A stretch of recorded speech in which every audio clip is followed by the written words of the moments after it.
Good morning, my Fed Phoenixes. So, I realized something the other day after I posted the administrative remedy video, administrative relief. Um, if you're not familiar with that, definitely go look at it. It's a pretty short video. It's a way via the CARES Act with the whole COVID thing that you could actually, if you get sentenced to, 1 year, 2, 3, 4 years in the Fed, where you may actually end up not doing more than a few months in prison, depending on a cluster of circumstances, and how to go about getting that option. Seeing if that option can apply to you. So anyway, I've given some thought to this whole thing, right? And let's say I'm sentenced to a year and a day. We all know that's a very common sentence with the feds. On a year, and they add the day specifically, because you have to have more than a year in order to qualify for 54 days a year off for good behavior. So by giving you a year and a day, you're now incentivized to not get into trouble while you're in prison, because if you don't, you can come home 54 days earlier. Whereas if you had a flat year, you could not. Now, but let's say if I get a year and a day, which means I'll do like 9 months in prison and, a month or two in the halfway house. I certainly do not intend to, well, I guess it doesn't really matter if I do the administrative remedy relief thing at that point. I mean, because whether I get to do my time at home on home confinement or in prison, I'm still doing the same amount of time. I guess home confinement's a little more comfortable. But now let's talk about, because I realized this the other day when I was crunching the numbers, how getting administrative relief, getting out of prison under home confinement because of the CARES Act, could actually cause you to do more time physically in prison. Crazy, right? But there are a couple things you really need to take note of. First off, if you're doing your time on home confinement, you don't get the 54 days off a year for good behavior. No one trusts that your nana or your mom or your spouse or whoever, is closely, involved with you, or maybe even your PO, I don't know. But is going to give you annual reviews that are going to be unbiased and therefore possibly entitle you to so many days off per year. Another thing is a lot of people, utilize the RDAP program to minimize their time. On home confinement, there's no RDAP, which means you cannot complete an RDAP program nor get the subsequent, time off. So let's say I get sentenced to 27 months, right? That's 2 years, 3 months. As we all know, the feds typically sentence you in months. And then, I'm sure you're standing up there being sentenced and your brain just goes into overdrive calculating how many years and odd number of months you just got sentenced to, and what that would be with RDAP, without RDAP, with good behavior, without good behavior, whatever. But let's say I get sentenced to 27 months. And let's say I get administrative relief, administrative remedy, right? And let's say I go home on home confinement.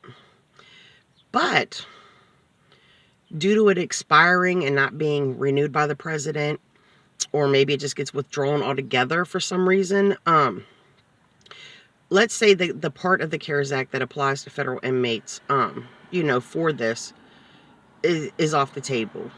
And when that happens, if you still have time left on your prison sentence, you have to return to prison and complete your time, which is kind of crazy to me, because if you've been home for months or even years, through the CARES Act to minimize the COVID issue in the federal prisons due to overpopulation, and you haven't had any problems, I don't see how it benefits anyone to put you in prison for the last little bit of your time.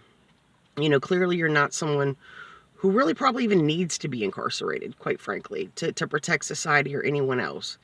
And home confinement is definitely a loss of a lot of liberties and freedoms, and I think is adequate for people that aren't actually a threat to the community, to consequent behavior. But having said that, so let's say I get sentenced to 27 months, right? And I take the first step. I ask my judge to reconsider, put me on home confinement. He denies it, which is to be expected. And then I go into prison, and then I kite the warden and ask for administrative relief via the CARES Act. And she grants it or she doesn't grant it. And then, because the warden where I'm going is a woman. And then my judge grants it, or somehow I get it, So 27 months. So by the time I actually get home on home confinement, I'll have probably about 25, 24 months probably left on my sentence. You know, this is not a process that's going to happen overnight. And let's say I'm home for 5 months. And then the CARES Act, that part of the CARES Act expires and isn't renewed, or it's withdrawn for some reason. And there's 20 months left on my sentence, so I have to go back to prison. When I go back to prison with 20 months, I don't have a long enough sentence left to qualify for RDAP. Which means I'm going to have to do that full 20 months on top of the 2 or 3 months I already did before I got sent home. You know, probably a couple months of it in the halfway house, you know, but the majority of it actually in the prison. Which means on a 27-month stretch, I'm going to be doing anywhere from 23 to a little under 20 months in prison. Now, if I do not apply for administrative remedy, for administrative relief, and I just go in and do my time, and I get 27 months. First off, with RDAP, because I have such a small amount of time, I'll probably only get like 6 months off my sentence and 6 months extra halfway house. And mind you, your halfway house time is considered as your part of your incarceration time. So getting extra halfway house time does not mean that there will be a longer span of time before you go home, but it'll mean that you'll spend more of that time in the halfway house versus in the actual prison. So let's say I have 27 months, but you know, I end up completing RDAP. And so I get 6 months off my sentence and 6 months extra halfway house. So my actual in prison time just got cut by 6 months, which puts me at 21 months in prison. The 54 days off a year for good behavior times 2 is 108 days. So we'll just round it down and say 9 months. So now I've got collectively 15 months, the 9 and the 6, off my sentence that I do not have to do in prison. And that's not even counting the fact that there will be a few extra months or 6 extra months that I'll spend in the halfway house. So 27 minus 15 is a year, is 12 months. So basically on a 27-month sentence, you will go to prison, you will complete RDAP, which will take you ideally 10 months, maybe a little longer if you get held back a phase or two. And then you go to the halfway house for like 6 months. And then you're home with no more prison time over your head. You get 27 months and you go in for administrative remedy. And you go in, you file for administrative relief, administrative remedy. You would do 2 or 3 months probably. You know, if you get approved, then go home. You know, do maybe 5 months at home. And then you still got a significant amount left to do when you come back to prison without RDAP, without the period of time you were on home confinement being counted towards a 12-month span by which you can earn 54 days a year off for good behavior. You're going to do more prison time, you know, as a result of getting that little, you know, 4 or 5 month break in your prison time at home confinement than if you just outright did your time, particularly with RDAP and good behavior deductions.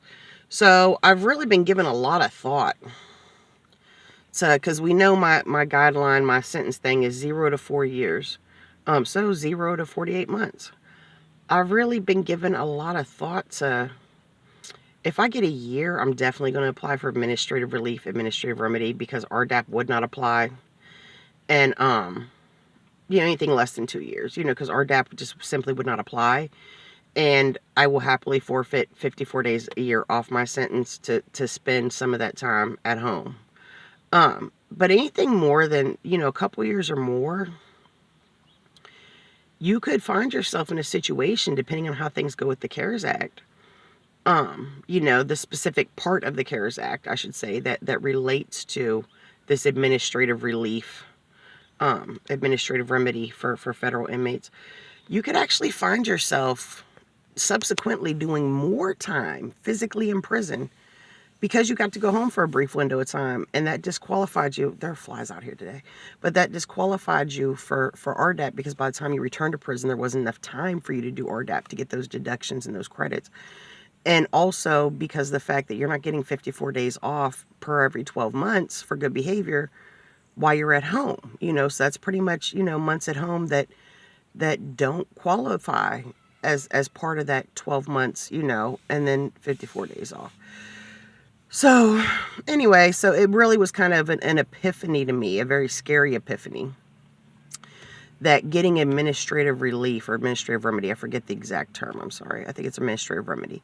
But you know, that getting administrative remedy on a 2-3 year sentence depending on how things go with this whole CARES Act thing and the whole COVID thing, could quite possibly mean that you actually end up serving more time in prison due to, because you went home for a handful of months versus just staying in prison, not fighting the fact that you're in prison and doing your time the best you can with good behavior and RDAP. So it's just a thought, this definitely didn't occur to me when I first heard about this administrative remedy thing. And, if you heard about, if you watched my video or you've heard about administrative remedy and you're familiar with it, it's really exciting, right? Because, especially if you do get your pattern scores and you see that you're definitely someone that would likely qualify. But there's definitely a catch-22 here. There's definitely a potential nasty backside to qualifying for this. And, I want you guys to make informed decisions just like I want to make informed decisions. So I wanted to bring this to your attention so that, once you're sentenced, or if you've already been sentenced, once you self-surrender, you can make the best decisions for you. And any decisions you make, I want you to be as aware as I want myself to be aware of the potential, downside or consequence of those decisions. So this is how administrative remedy could actually cause you to do more time in prison, as crazy as that is. So I hope this information has been helpful. If you like the video, feel free to subscribe, feel free to share. If you want notifications when I drop new videos, hit the notifications bell, select all not personalized. As we all know, in about a week, just a hair over a week, I'll be getting sentenced in federal court, and we'll most likely be doing a period of incarceration. During that time, I cannot respond to videos or comments. I can't post anything. But once I come home, or I'm in the halfway house or on home confinement with administrative remedy, I will certainly respond to any comments or questions, and I will certainly update y'all on the situation and keep y'all as much as I can, step by step, informed on my journey. And I hope that your journey, is as comfortable as it can be for you, because this is really just a crazy matrix style emotional roller coaster for sure, being a federal criminal defendant. So good day, God bless. Remember, this is just a slice of your life, and whatever you're going through, even if you don't have a Fed case and you're just going through, we all go through things. Know that whatever you're going through, you're going to get through, because you have to. So I wish you all well, and let me know what you think about this.